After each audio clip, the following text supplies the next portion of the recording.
欢迎来到自说自话的总裁。今天我们来聊一个海底沉船的故事——南海1号。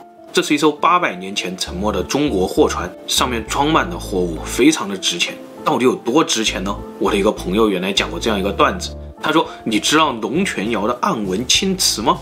本来世界上只有3个，结果1987年打捞南海1号的时候，一爪子下去，直接捞上来13个。”虽然朋友的段子有点夸张，但南海1号上面确实有10几万件800年前的宋朝瓷器，都是龙泉窑、景德镇、德化、建窑这种高级货，成堆成堆的躺着，光完好无损的都至少有7万个。而这种瓷器了，但凡你今天有1个，也差不多可以躺平半辈子了。今天我们就来聊聊这艘南海1号的故事。时间回到1987年，2个英国人走进了这间荷兰图书馆，他们要调查一艘古代沉船的资料，代号莱茵堡号。这是一艘200多年前荷兰东印度公司的货船。英国人大概知道，莱茵堡号在1771年7月从雅加达出发，前往中国广州，但在第2年7月失联了，可能是在广州外海沉没了。船上有6箱白银和300多吨锡锭，这让英国人很感兴趣。他们这次来荷兰就是想调查当年的记录，看看能不能找到点线索，好推理出具体的沉船位置，再过去把这些白银锡锭打捞起来。结果这2个英国人还真找到了莱茵堡号的信息，原来他在开到中国阳江外海的时候遭遇了台风，是在距离下川岛14海里、闸坡县27海里的地方，足够了。英国人立刻飞到中国，提出和中方一起打捞这艘货船。很快，中英双方签订合同，打捞船也就开到了阳江外海进行搜索。搜索持续了1个多月，英国人的经费见底了，快撑不住了。如果3天后还找不到莱茵堡号，他们就准备回去了。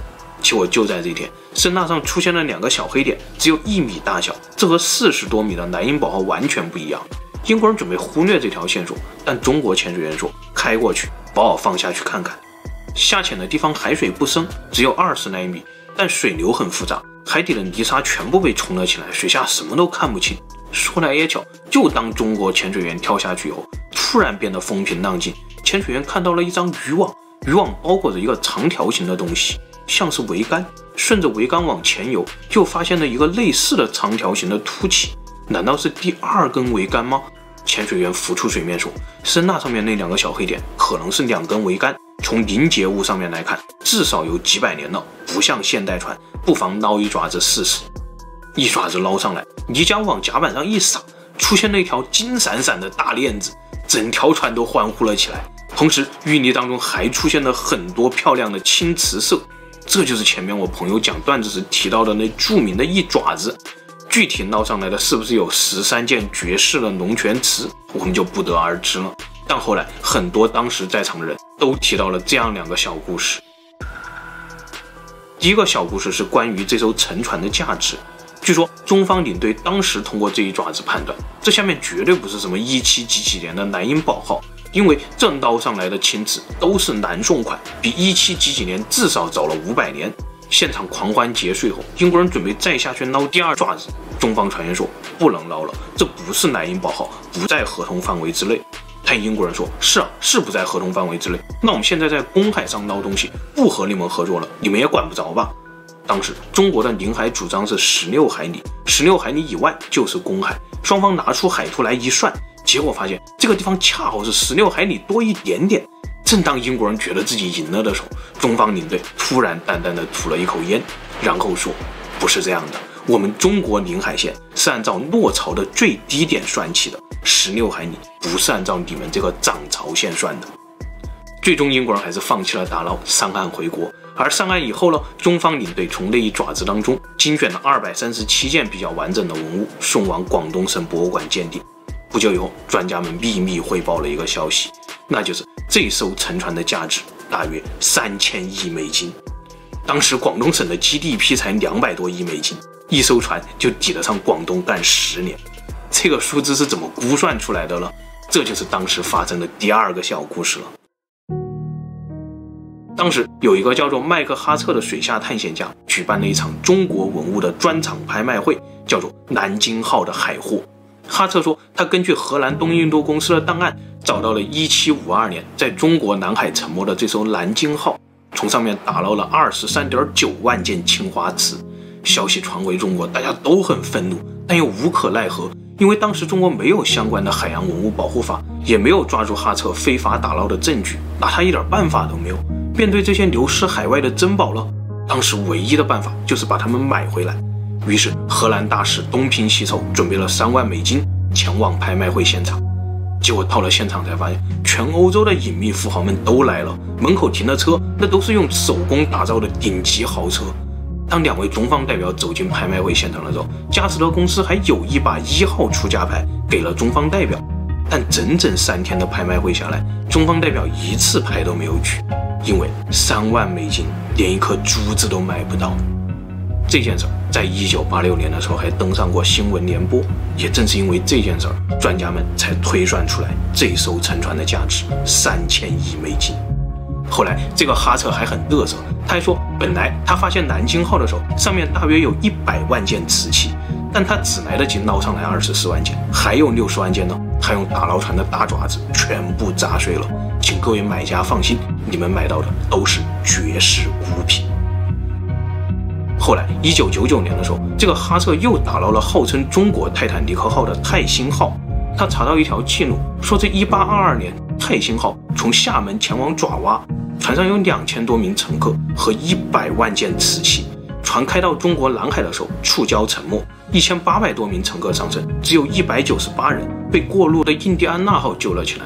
哈策立刻去查印第安纳号的航海日志，果然推算出来了泰兴号的沉没地点，然后他就偷偷地潜入中国南海，捞上来36万件瓷器，砸掉了60多万件。直到现在，这个哈策都还在不停地寻找中国沉船。据统计，他已经捞了50多艘中国沉船了。回到前面的故事，专家们汇报完沉船的价值以后，省政府立刻安排了2手工作：一方面防止南海1号的坐标被泄露，另一方面迅速组织自己的水下考古队进行打捞。结果让人憋屈的事情又发生了。原来当时整个中国就根本没有打捞南海1号的能力，考古队连潜水都不会，水下考古是一片空白。更不幸的是，南海1号的消息还是不知道被谁给泄露了出去。过了不到2年，日本人就突然找了过来，说他们愿意和中国人成立联合科考队，考察南海1号。看来瞒是瞒不过去了，索性就与日本人合作，下去看看南海1号到底是什么样子。结果南海1号却神秘失踪了。1连6天，在预定坐标上兜兜转转，找了一遍又一遍，就是找不到南海1号。是声呐不行吗？还是说有别的什么意外了？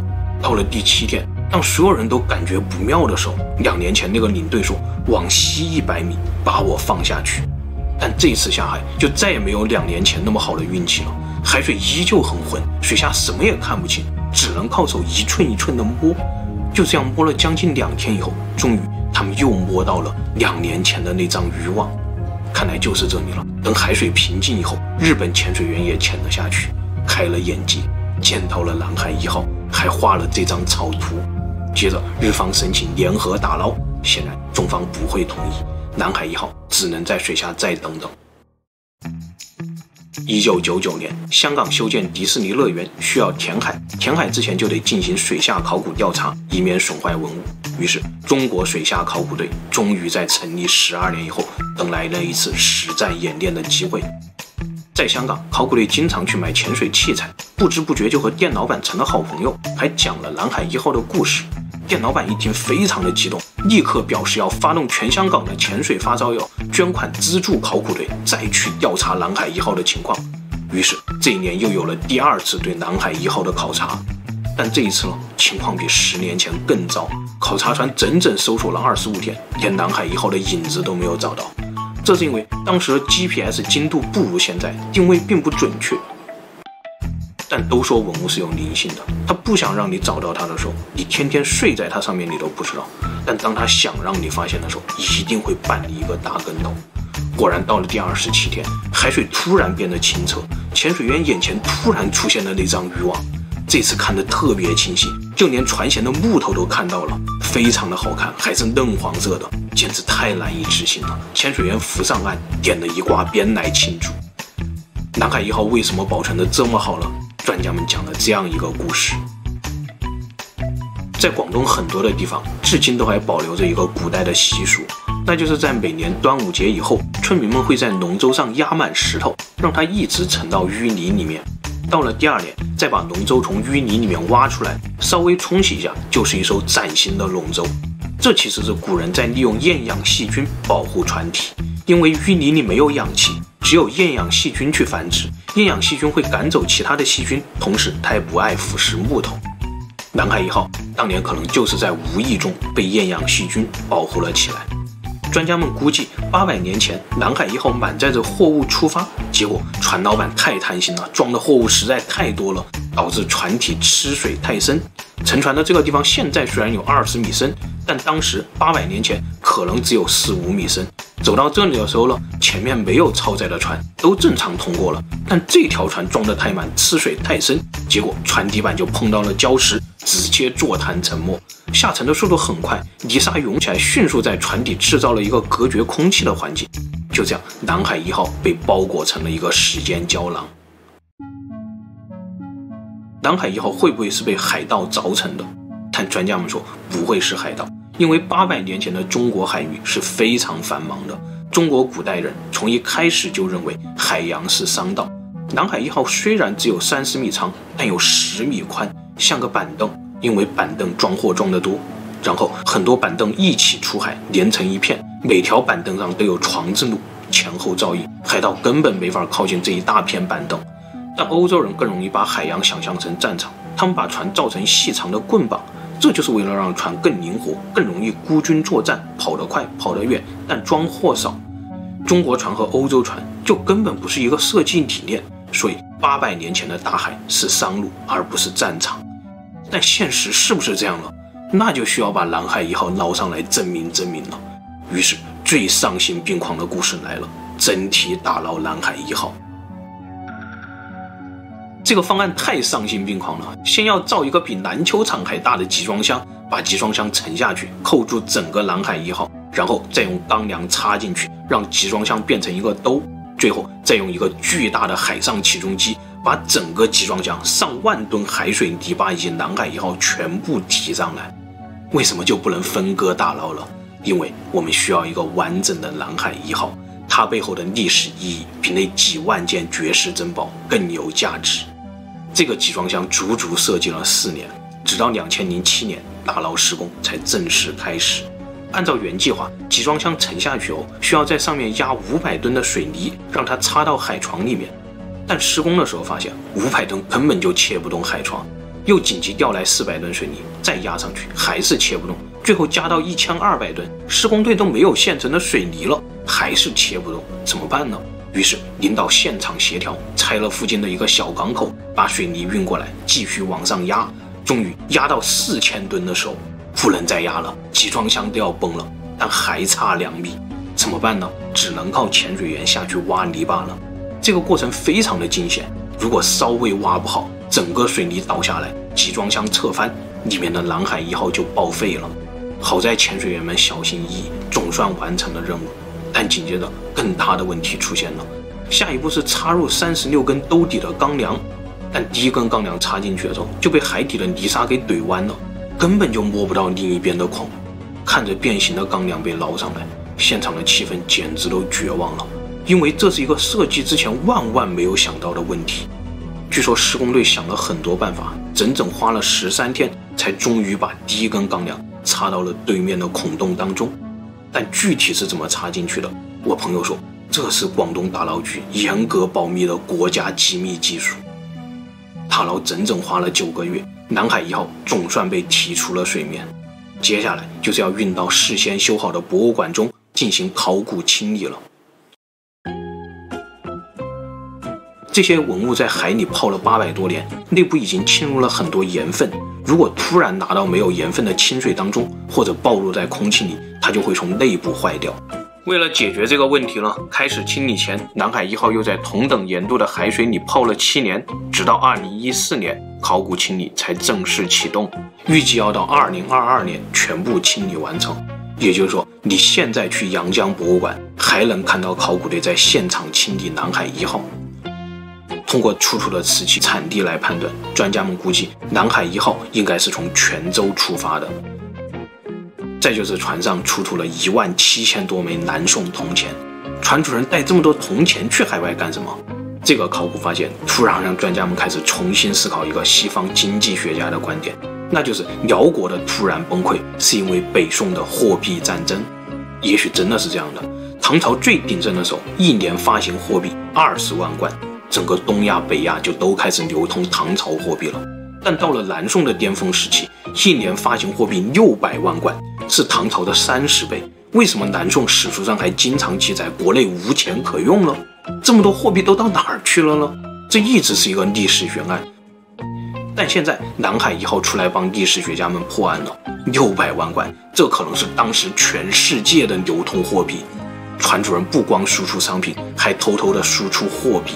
到了生活安逸的地方，他就卖瓷器很赚一笔；要是到了哪个金融秩序不稳定的地方呢，他还可以卖外汇赚一笔，实在是高明。接着，考古队从南海1号的甲板上发现了极大量的铁锅铁条，这可能就是让南海1号彻底超载的最后一根稻草。同时，这些铁锅也让专家们破解了一个历史问题，那就是宋朝严格管控铁器出口，但究竟管控住了没有了？很显然，这个船主人告诉我们，在宋朝只要有漏子，走私点铁那都不叫事儿。所以专家们估计这些铁可能是运往东南亚的，因为当时东南亚有战争，严重缺铁。